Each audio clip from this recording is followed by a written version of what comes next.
नमो भगवते वासुदेवाय नमः।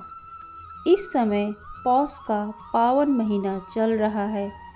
पौष माह के शुक्ल पक्ष में पड़ने वाली एकादशी को पुत्रदा एकादशी के नाम से जाना जाता है। हिंदू धर्म में एकादशी का बहुत अधिक महत्व है। हर माह में 2 बार एकादशी पड़ती है, एक कृष्ण पक्ष में और दूसरी शुक्ल पक्ष में। साल में कुल 24 एकादशी पड़ती हैं। एकादशी का पावन दिन भगवान विष्णु को समर्पित होता है। इस दिन विधि विधान से भगवान विष्णु की पूजा अर्चना की जाती है।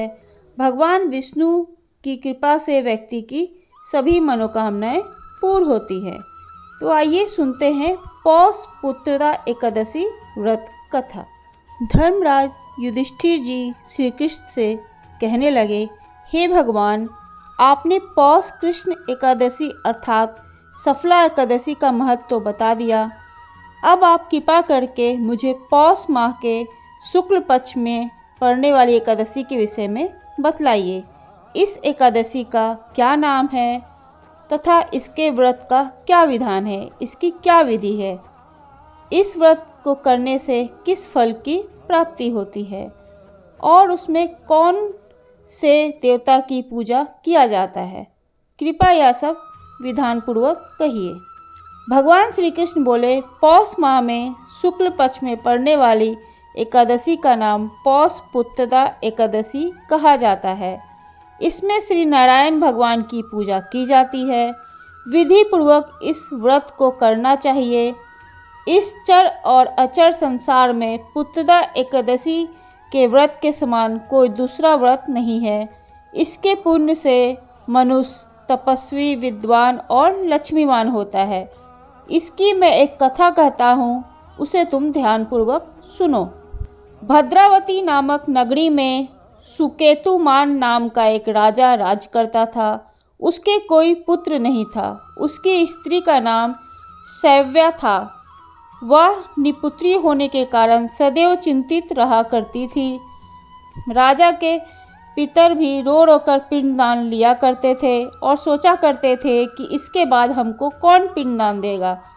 राजा को भाई, बांधव, धन, हाथी, घोड़े, राज और मंत्री, इन सब में से किसी से भी संतोष नहीं हो रहा था।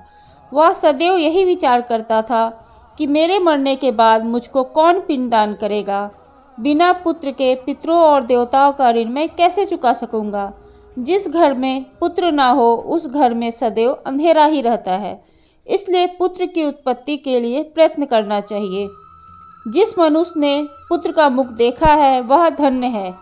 उसको इस लोक में यश और परलोक में शांति मिलती है, अर्थात उनके दोनों लोक सुधर जाते हैं।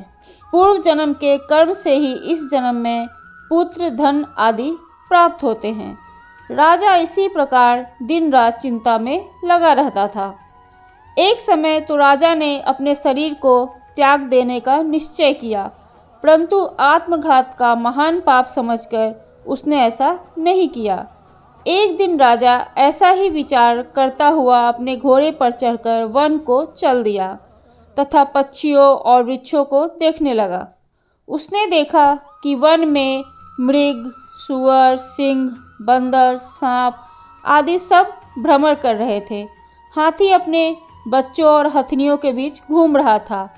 इस वन में कहीं तो गीदड़ अपने स्वर में बोल रहा था, कहीं उल्लू ध्वनि कर रहे थे। वन के दृश्यों को देखकर राजा सोच विचार में लग गया।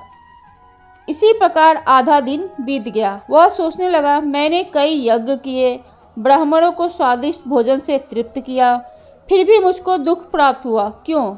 राजा प्यास के मारे अत्यंत दुखी हो गया और पानी की तलाश में इधर उधर फिरने लगा।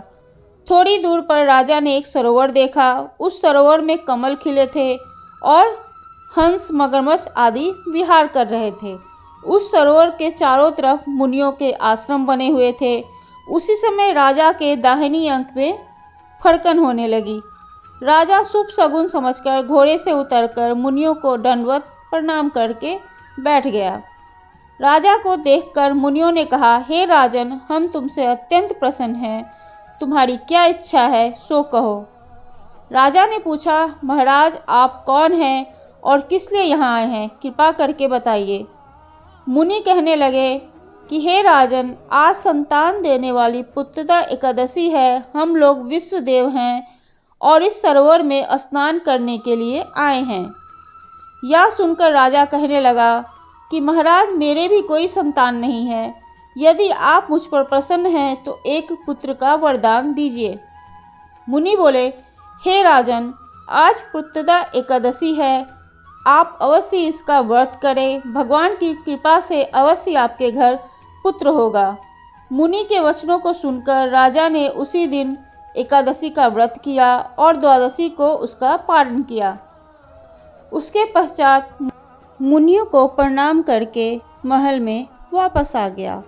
कुछ समय बीतने के बाद रानी ने गर्भ धारण किया और 9 महीने के पश्चात उनके यहाँ एक पुत्र का जन्म हुआ। वह राजकुमार अत्यंत शूरवीर, यशस्वी और प्रजापालक था। श्री कृष्ण बोले, हे राजन, पुत्र की प्राप्ति के लिए पुत्रदा एकादशी का व्रत करना चाहिए। जो मनुष्य इस कहानी को पढ़ता है या सुनता है उसे अंत में स्वर्ग की प्राप्ति होती है। तो यह थी पुत्रदा एकादशी व्रत कथा। आपको ये कहानी कैसी लगी प्लीज़ कमेंट करके मुझे ज़रूर बताइए और इसी तरह की धार्मिक कहानियों को सुनने के लिए प्लीज़ मेरे चैनल को लाइक कीजिए, सब्सक्राइब कीजिए और कमेंट करके मुझे बताइए। ओम नमो भगवते वासुदेवाय नमः।